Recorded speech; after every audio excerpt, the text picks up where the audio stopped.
So I was doing the laundry, as I do, because I like to be a contributing member of my household, and I said to myself, F it, let's do another preview. So here we go. We got one big European final left to cover, which will be won by an English club, much to the chagrin, I'm sure, of many people outside of England and most likely in Spain, because La Liga, La Liga, La Liga, since two English clubs are the only ones left competing for this prestigious trophy for the first time since 2008, which thereby proves that the Premier League is the best league in the world, right? Yes, no, maybe, probably, I don't know. It's definitely a conversation for another time. So let's get after it and talk some Liverpool versus Tottenham. Also, and I'm not sure if you're aware of this or not, but it's been proven countless times that if I wear your favorite team's jersey during one of my streams or videos, you're usually gonna lose. And I say usually this time around because the last time I wore a Spurs shirt, they won. They broke my curse, which had to be due to some reverse jinx or something, I don't know. So the real question is, what jersey am I gonna wear for this preview, and what does it all mean?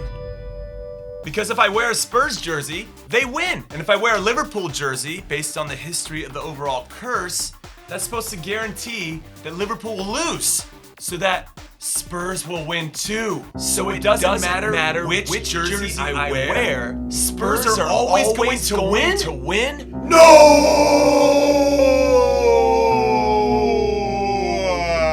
But what if my head and my heart don't think Spurs will win, because I believe that Liverpool manager Jurgen Klopp will finally break a curse of his own by finally winning a big European final after being a runner-up twice in the Champions League and once in the Europa League. I'm not sure, however, why you feel so certain about Liverpool winning, since Spurs, who were nursing injuries to significant players like Harry Kane, Danny Rose, and Jan Vertonghen, might have most everyone healthy and available, which could make them very dangerous to play against, especially in a one-off game. Now, maybe over two legs, Liverpool's overall quality would outshine Spurs, but over 90 minutes, anything can happen. Yeah, that's true, but I think having everyone available puts Spurs' manager Mauricio Pochettino in quite a pickle, because let's be honest, the team has been playing pretty well without Harry Kane in the starting 11, which has allowed other players, most notably Lucas Moura, to really step up. And in some ways, it's given the team even more balance and unpredictability, since they're not relying on one player all the time to generate most of their attack, which we could argue was Barcelona's downfall as well. They were too reliant on Messi. First off, I am honored as a make-believe Spurs fan that you're comparing Messi to Kane, because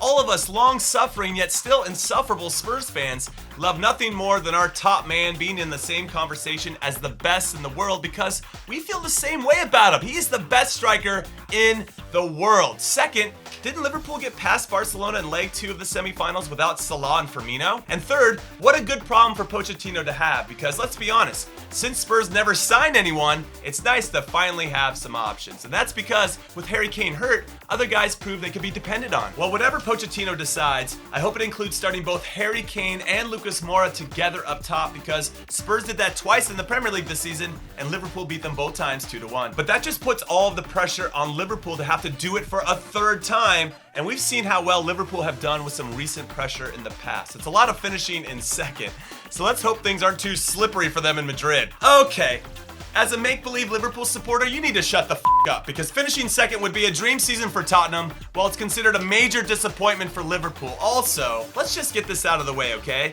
The Reds are better than Spurs in almost every position. Allison is better than Lloris, okay? Andy Robertson is better than Danny Rose. Van Dijk is better than Vertonghen and Alderweireld put together, though we could argue that Vertonghen and Alderweireld might be a little bit better than Matip or Gomez. And then Trent Alexander-Arnold is better than Trippier for sure. Fabinho is better than Sissoko. Wijnaldum and a combination of Henderson or Milner, or you know what I'm trying to say, probably not as talented as Eriksen and Dele Alli.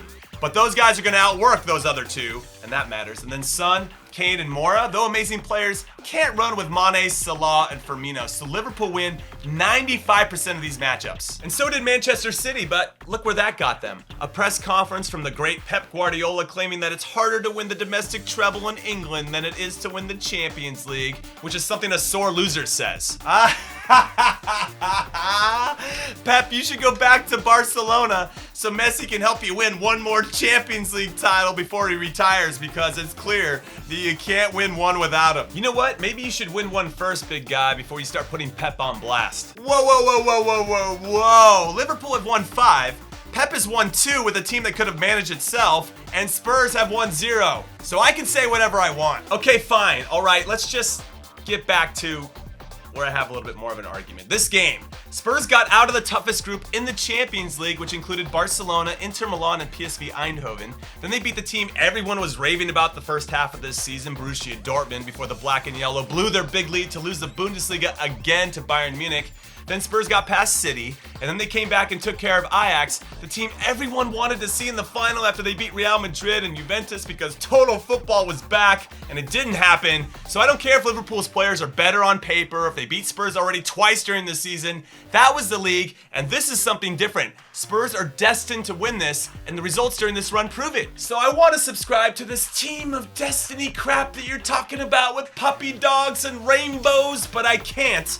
Because Liverpool were saying the same thing last season in the final until, of course, Sergio Ramos dabbled in the dark arts of WWE wrestling and put Mo Salah out of the game, and then Loris Karius decided to be Loris Karius, which is my way of saying that this team of destiny stuff is all bullshit. So you and all the Spurs players and the Spurs supporters are riding on hope, just like Liverpool did last season, and it doesn't work because Real Madrid knew, because of their past experience and what they had already lived through as a group, that they were going to win, and they did.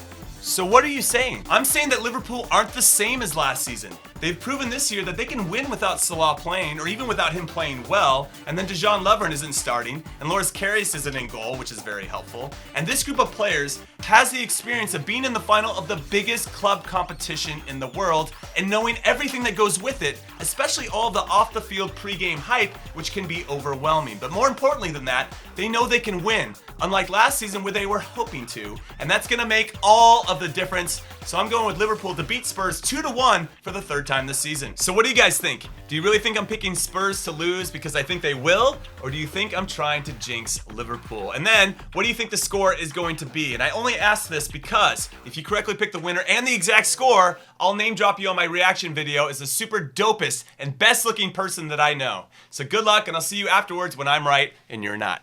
Later.